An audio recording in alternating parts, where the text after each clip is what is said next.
अगर आप किसी इंडस्ट्री में काम करते हैं और आप ट्यूबिंग का काम करते हैं या आपको ट्यूबिंग के काम से रिलेटेड कुछ काम आता है, मतलब कि आपको काम करना पड़ता है, ट्यूबिंग रिमूव करना पड़ता है, ट्यूबिंग इंस्टॉल करना पड़ता है या किसी वाल्व में काम करना होता है, जैसे वो कोई कंट्रोल वाल्व हो सकता है, ऑन ऑफ वाल्व हो सकता है, मतलब किसी भी तरह का वाल्व हो सकता है। अगर आपको काम करना होता है, मतलब आप कोई टेक्नीशियन हो या आप इंस्ट्रूमेंट फिटर हो या ट्यूब फिटर हो, तो आपको हमेशा ट्यूब से रिलेटेड काम करना होता है। ट्यूबिंग का साथ या ट्यूबिंग को रिमूव करना हो, इंस्टॉल करना हो, बेंड बनाना हो, इस तरह का काम आपको लगता है।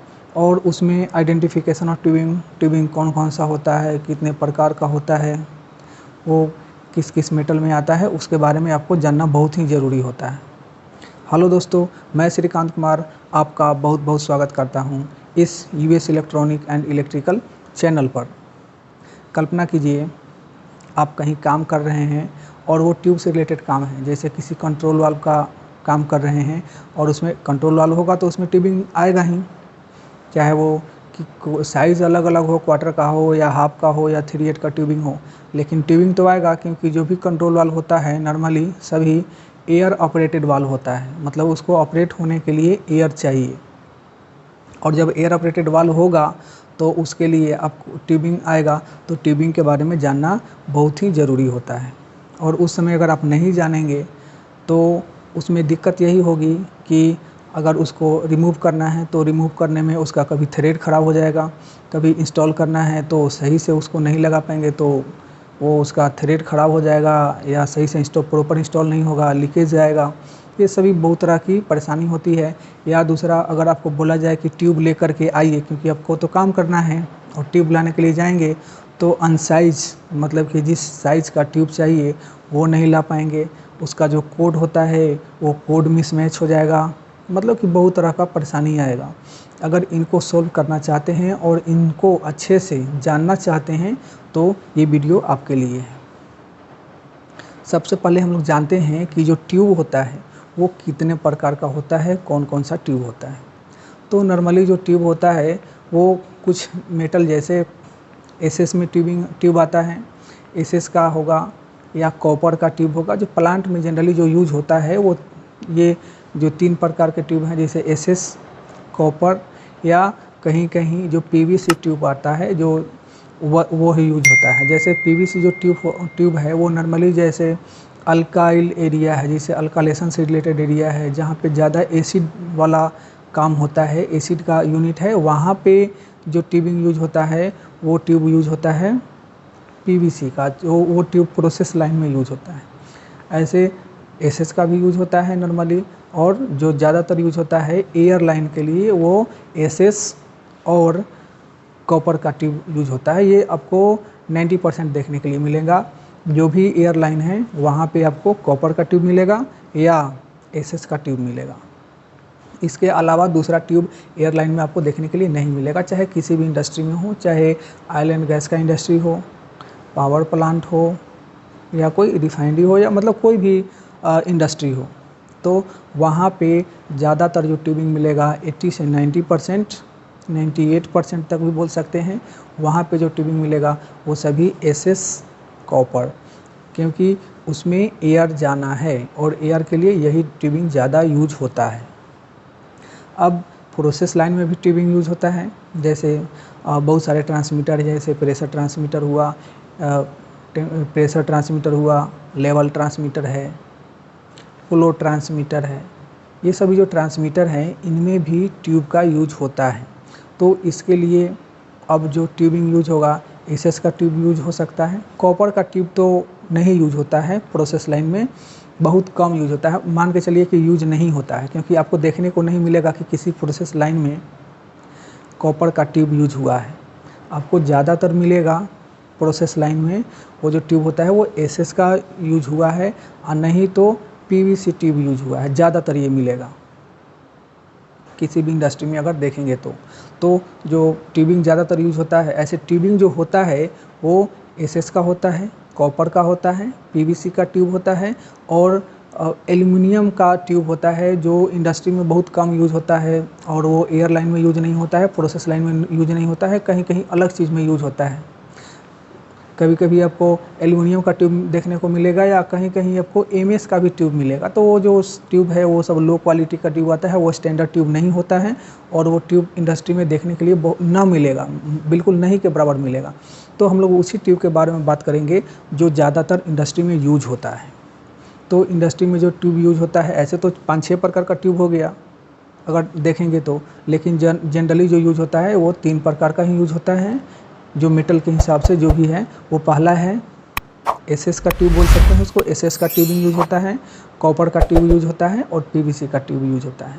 अब जो इसको छोड़ करके जो कॉपर का ट्यूब, ये एल्युमिनियम का ट्यूब हो गया, जीआई का ट्यूब हो गया और ईएमएस का ट्यूब हो गया, ये सभी यूज नहीं होता है। पहले के समय में यूज होता था लेकिन आज उसका कोई यूज नहीं होता है। वो सब लो क्वालिटी का यूज है, वो स्टैंडर्ड नहीं है इसलिए उसका यूज नहीं होता। स्टैंडर्ड ट्यूबिंग में यही सब आते हैं, 3-4 जो 2-3 ट्यूबिंग हैं 3 प्रकार का, वही सब ज़्यादा यूज होता है। अगर आप फार्मा कंपनी में काम करते हैं, फार्मा इंडस्ट्री में काम करते हैं जहाँ जो ज़्यादातर केमिकल रिएक्शन होता है, केमिकल पास होता है, उस प्रोसेस लाइन में अगर जो ट्यूब यूज होगा वो ज़्यादातर पीवीसी का ट्यूब यूज होगा। एसएस का भी यूज होता है लेकिन ज़्यादातर जो ट्यूब होता है वो पीवीसी का यूज होता है। प्लास्टिक, जिसको प्लास्टिक का ट्यूब बोलते हैं लेकिन उसको पीवीसी का ट्यूब बोला जाता है। कोई इसको अलग नाम से भी जानता है लेकिन इतना समझने के लिए कि पीवीसी का ट्यूब होता है। एसएस का ट्यूब जो होता है वो सभी जगह यूज होता है। अब एसएस के ट्यूब में भी अब अलग अलग साइज है, चाहे वो एसएस का ट्यूब हो या पीवीसी का ट्यूब हो या कॉपर का ट्यूब हो। ये तो अलग अलग कैटेगरी हो गया कि इस कैटेगरी के ट्यूब हैं, लेकिन इसका साइज़ अलग अलग हो सकता है। 2 mm का ट्यूब हो सकता है। जो ट्यूबिंग होता है मेनली 2 रूप में पाया जाता है, मतलब साइज़ के हिसाब से। जो साइज़ के हिसाब से एक mm के साइज़ में आता है और दूसरा इंच के साइज़ में आता है। अब सवाल उठता है कि जो mm का जो साइज़ का जो ट्यूब है उसका फिटिंग अलग होता होगा, इंच का जो साइज का इंच साइज वाले जो ट्यूब हैं उनका जो फिटिंग होता होगा वो अलग होता होगा। आपने सही समझा, जो इंच का जो ट्यूबिंग है, जो ट्यूब होता है उसका फिटिंग इंच में आता है और जो mm वाला ट्यूब होता है उसका जो फिटिंग होता है वो mm में ही आता है।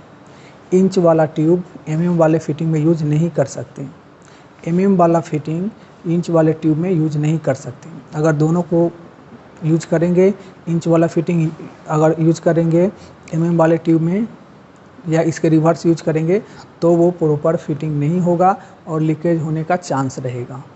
इसलिए जो ट्यूब है mm का ट्यूब है तो फिटिंग भी mm का यूज होगा, इंच का ट्यूब है तो फिटिंग भी इंच का यूज होगा। अब इसका साइज़ अलग अलग प्रकार का आता है, जैसे चाहे वो कोई भी ट्यूब हो, पीवीसी ट्यूब हो या एसएस का ट्यूब हो या कॉपर का ट्यूब हो, उसका अलग अलग साइज आता है। जैसे 2 mm से लेकर के 3 mm, 4 mm, 6 mm और उसके बाद 8 mm, 10 mm, 12 mm, इस तरह और भी आगे बढ़ते जाता है। 19 mm, 18 mm, इस तरह मतलब कि अलग आगे बढ़ते जाता है। और वही इंच में आएगा तो इंच में भी आता है, जैसे क्वार्टर इंच मतलब 6 mm पॉइंट कुछ आता है, क्वार्टर इंच का ट्यूब आता है, हाफ का ट्यूब आता है या उससे पहले 3/8 का भी ट्यूब आता है। इस क्वार्टर, 3/8, हाफ या उसको 1/8 भी एक जो ट्यूब आता है 1/8 जिसको हम लोग बात कर रहे थे वो 3 mm का ट्यूब आता है, 2 mm का ट्यूब आता है। तो इंच वाला में जो आता है वो 1/8 इंच का ट्यूब आता है। 1/16 इंच का भी ट्यूब कभी कभी देखने को आपको मिलेगा, लेकिन वो बहुत कम यूज़ होता है, वो एनालाइज़र वगैरह में यूज़ होता है। ज़्यादातर जो ट्यूब आपको मिलेगा देखने के लिए वो ये क्वार्टर का ट्यूब मिलेगा, 3/8 का ट्यूब मिलेगा, हाफ का ट्यूब आपको देखने के लिए मिलेगा, चाहे वो एसएस में हो या कॉपर ट्यूब में होगा, या जो एसएस में कभी कभी ज़्यादातर कभी देखने को मिलेगा आपको 3/8 या ये 3/8 का ट्यूब मिलेगा, या कभी कभी 3/4 का ट्यूब भी मिलेगा। वो कम यूज़ होता है, जो बड़ा बड़ा वाल होता है उसमें 3/4 का ट्यूब यूज़ होता है। 1 इंच का ट्यूब आपको रेयर मिलेगा, ना के बराबर, बहुत कहीं मिल गया तो मिल गया, नहीं तो ऐसे इंडस्ट्री में बहुत ना के बराबर मिलता है, क्योंकि वो ज़्यादा हाई लेवल का ट्यूब हो जाता है और उसमें थोड़ा कॉस्टली भी पड़ता है। और उसके हिसाब से जो इंडस्ट्री में जो यूज़ होते हैं ट्रांसमीटर या जो भी वाल्व वगैरह यूज होते हैं उसके लिए आपको ये देखने के लिए ट्यूब नहीं मिलेगा। कोई बड़ा बड़ा कोई वाल्व है उसको ऑपरेट करने के लिए, क्योंकि वहाँ ज़्यादा वॉल्यूम में एयर चाहिए, उसके लिए वॉल्यूम बूस्टर तो लगाया ही जाता है, लेकिन वहाँ पे 1 इंच का ट्यूबिंग यूज होता है वहाँ पे। तो ऐसा बहुत कम आपको देखने को मिलेगा। तो ज़्यादातर जो ट्यूब मिलेगा वो वही 3/4 से नीचे तक का मिलेगा, 3/4 तक का मिलेगा। अब जो ये ट्यूबिंग हो गया अलग अलग साइज़ में आ गया, अलग अलग प्रकार का आ गया, जैसे वो पीवीसी हो गया, कॉपर हो गया, या जो कॉपर का ट्यूब, पीवीसी का ट्यूब या एसएस का ट्यूब है। अब जो ट्यूब है वो एसएस का ट्यूब है, उसमें भी अलग अलग कैटेगरी है। जैसे मोनेल का ट्यूब है, एसएस में अलग अलग कोड है, एसएस 316 और केवल एसएस। इस तरह मोनेल का जो ट्यूब है वो सभी अलग अलग प्रकार के आता है। इसके बारे में हम लोग आगे भी बात करेंगे। तो ये वीडियो काफ़ी लंबा हो रहा है, इसलिए नेक्स्ट वीडियो में हम लोग और जो चीज़ें बाकी लग जा रही है ट्यूबिंग के बारे में, उसके बारे में हम लोग बात करेंगे। तो आई होप कि ये जो वीडियो है आपके लिए काफ़ी इन्फॉर्मेटिव रहा होगा। अगर आप इस चैनल पर नए आए हैं तो चैनल को लाइक कीजिए, सब्सक्राइब कीजिए। आपका बहुत बहुत धन्यवाद।